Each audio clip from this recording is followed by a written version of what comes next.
Complete and Effective Decision About Sin by Oswald Chambers. Our old man was crucified with him, that the body of sin might be done away with, that we should no longer be slaves of sin. Romans 6 verse 6. Co-crucifixion. Have you made the following decision about sin, that it must be completely killed in you? It takes a long time to come to the point of making this complete and effective decision about sin.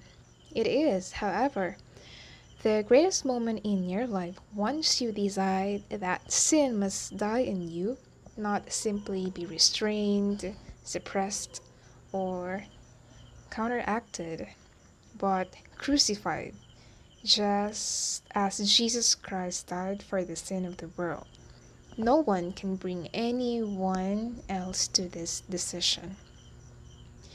We may be mentally and spiritually convinced, but what we need to do is actually make the decision that Paul urged us to do in this passage. Pull yourself up, take some time alone with God, and make this important decision, saying, Lord, identify me with your death until I know that sin is dead in me. Make the more moral decision that sin in you must be put to death.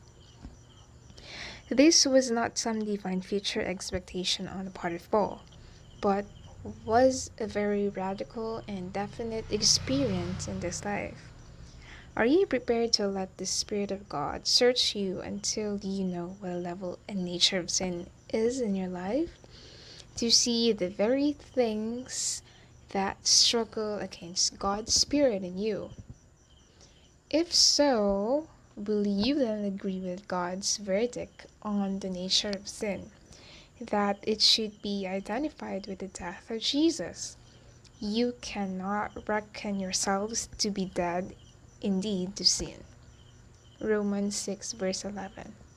Unless you have radically dealt with the issue of your will before God. Have you entered into the glorious privilege of being crucified with Christ until all that remains in your flesh and blood is His life?